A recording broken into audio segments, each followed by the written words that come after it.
Yan sa picture, tanaw daw sa ano daw. Apil ka nasali ka sa video ha, ano?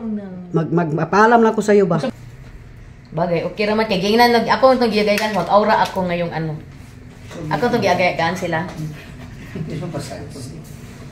Nasali ka sa video ano ha? Sure ba na? Kay pamblog ito eh. Project pa. Sa nila ba na? Ayan. Ayaw lang ano. Ayan, for a change guys. Guwapa kay siya no? Si, ayan, for a change. At yan si Kiana. Guwapa si Kiana. Ayan. Mukhang Kiana pa nga. Ay, Diyos ko madam ko alam mo na. Okay na. Tika dati isang nila.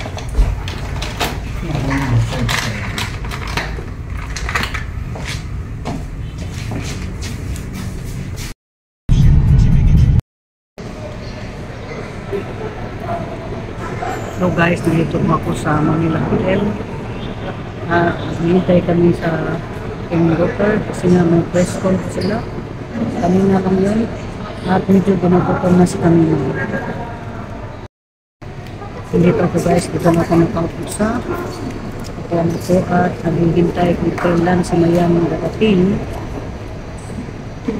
At medyo nagugutom na rin si Kamimay at matagal pa na nag-upisa yung aming program 3 o'clock in the afternoon. Ayan, first time ko dito sa Manila Hotel. Ganda naman pala. Kanina pa kami nakintay dito sa kanya kasi may press con pa dito. See you later guys.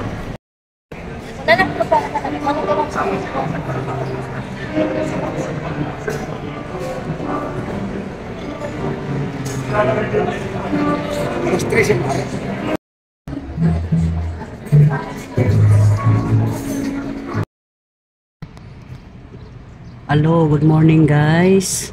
Nandito pa rin kami sa hotel na tinitirhan namin ngayon. Banda Taguig, ang Espasyo Hotel. At maaga akong gumising. Sa araw ngayon is magpapasyal din ako sa Maynila. Ayan po ang lugar kung saan is matagal na din akong hindi nakabalik dito guys, no? At sobrang ingay talaga. Maraming mga sasakyan at marami tayong makikita dito guys kasi nga nandito ako sa pinaka tuktok dito, 7th floor.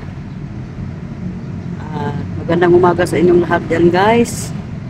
At ito ang pinaka-adventure ni Kamimay. Kahapon nandun kami sa Manila Hotel dahil nga nag-receive yung anak ko sa kanyang award na isang outstanding young scientist of the Philippines. At marami kaming napuntahan lalo na dyan sa BGC. Ayan. Maganda ang lugar sa BGC.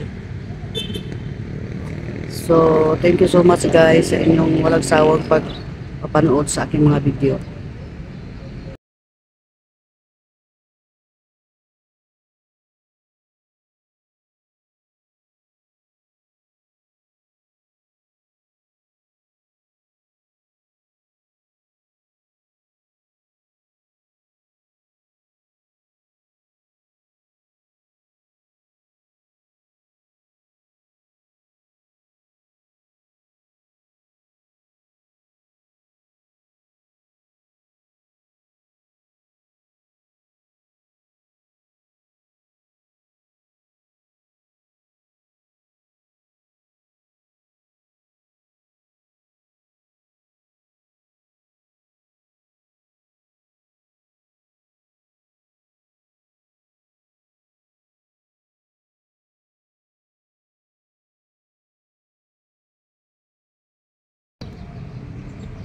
So, ayan guys, nandito ako.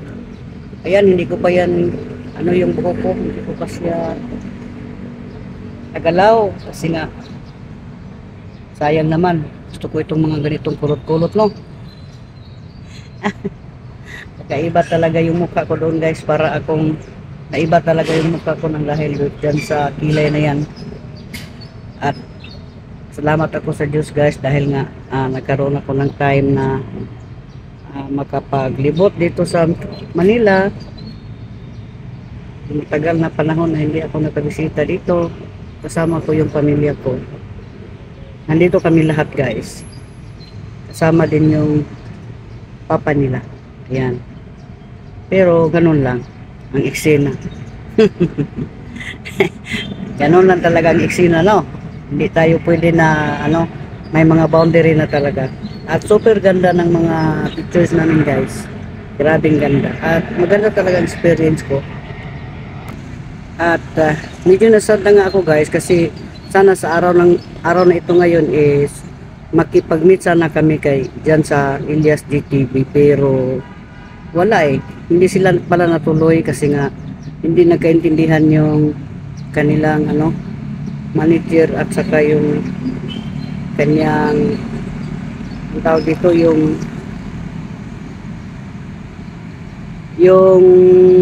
organizer dito sa Pasig. So ganun daw ang sabi. Pero intindihin na lang natin kasi nga si Elias DTV sobrang busy dahil nga sa kasikatan. So wala talaga si Kamimay, wala talaga, ganun talaga At least natapos ko na yung aking